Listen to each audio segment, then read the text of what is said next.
नमस्कार। P academy के YouTube channel में हम आपका स्वागत करते हैं। आज हम इस वीडियो में राष्ट्रीय पंचायती राज दिवस के बारे में चर्चा करेंगे। आज 13वें पंचायती राज दिवस के अवसर पर प्रधानमंत्री नरेंद्र मोदी जम्मू कश्मीर के सांबा ज़िले के पल्ली गांव का दौरा करेंगे और वहीं से देश भर के ग्राम पंचायतों के प्रधानों से वर्चुअल संवाद करेंगे तथा अच्छा प्रदर्शन करने वाले प्रधानों को पुरस्कृत भी करेंगे। आपको बता दें कि जम्मू कश्मीर का पल्ली गांव 340 घरों वाला एक पिछड़ा गांव है, परंतु अब देश का पहला कार्बन न्यूट्रल पंचायत बन जाएगा, जहां 500 केवी क्षमता की सौर ऊर्जा का संयंत्र चालू होने जा रहा है। यह गांव अन्य गांवों को कार्बन मुक्त होने के लिए प्रोत्साहित करने वाला एक मॉडल गांव भी बन जाएगा। आइए अब देखते हैं पंचायती राज दिवस 24 अप्रैल को ही क्यों मनाया जाता है, कब से मनाया जा रहा है और इस दिवस को मनाने के पीछे उद्देश्य क्या है। पंचायतों को संवैधानिक दर्जा प्रदान करने वाला विधेयक 24 अप्रैल 1993 को अस्तित्व में आया था। पंचायती राज दिवस को मनाने की घोषणा सर्वप्रथम 24 अप्रैल 2010 को तत्कालीन प्रधानमंत्री मनमोहन सिंह द्वारा की गई थी। तब से हर वर्ष पंचायती राज मंत्रालय द्वारा 24 अप्रैल को राष्ट्रीय पंचायती राज दिवस के रूप में मनाया जाता है और इस अवसर पर पंचायती राज मंत्रालय द्वारा सर्वश्रेष्ठ प्रदर्शन करने वाले पंचायतों, राज्यों एवं केंद्र शासित प्रदेशों को पुरस्कृत भी किया जाता है। भारत में प्राचीन काल से ही पंचायती राज व्यवस्था का अस्तित्व रहा है। पंचायती राज व्यवस्था स्थानीय शासन प्रणाली का ही एक अंग है। स्थानीय स्वशासन प्रणाली के जनक लॉर्ड रिपन को माना जाता है, जिन्होंने सन 1882 में स्थानीय संस्थाओं को मजबूत करने के उद्देश्य से एक प्रस्ताव रखा था। इस प्रस्ताव को स्थानीय स्वशासन का मैग्ना कार्टा भी कहा जाता है।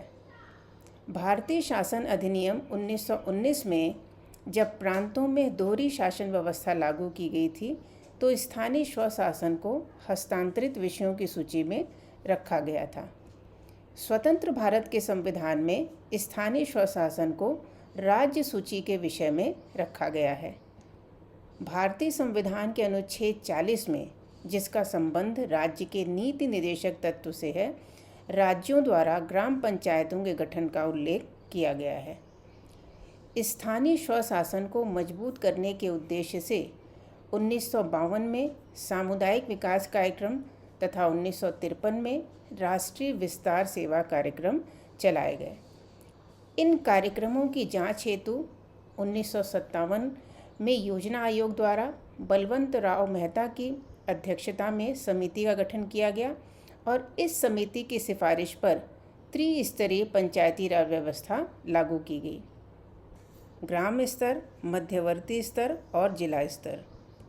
1958 में राष्ट्रीय विकास परिषद द्वारा बलवंत राव मेहता समिति की सिफारिश को स्वीकार कर लिया गया।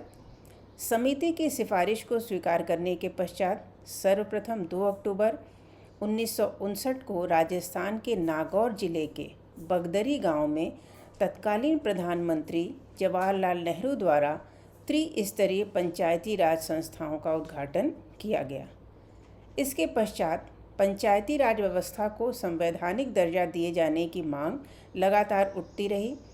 सन 1977 में मोरारजी देसाई की जनता सरकार में अशोक मेहता की अध्यक्षता में पंचायती राज समिति का गठन किया गया था, जिसकी रिपोर्ट 1978 में आई, जिसमें सर्वप्रथम पंचायती राज संस्था को संवैधानिक दर्जा दिए जाने की सिफारिश की गई। इसके पश्चात राजीव गांधी के शासनकाल में 1986 में लक्ष्मीमल सिंघवी की अध्यक्षता में revitalisation of Panchayati Raj institution for democracy and development विषय पर एक समिति का गठन किया गया।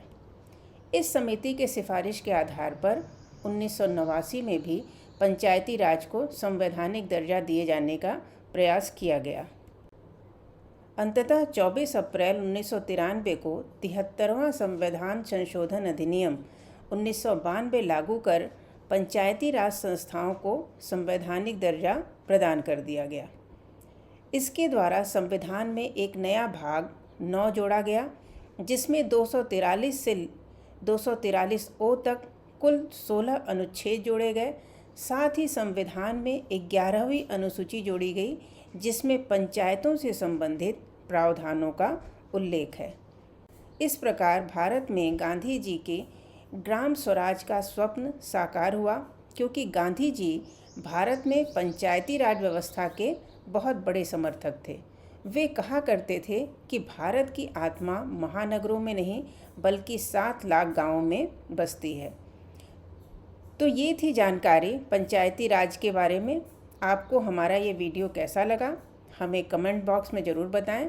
साथ ही इसे अपने दोस्तों के साथ शेयर करें, और अभी तक आपने चैनल को सब्सक्राइब नहीं किया है तो प्लीज़ सब्सक्राइब करें। धन्यवाद।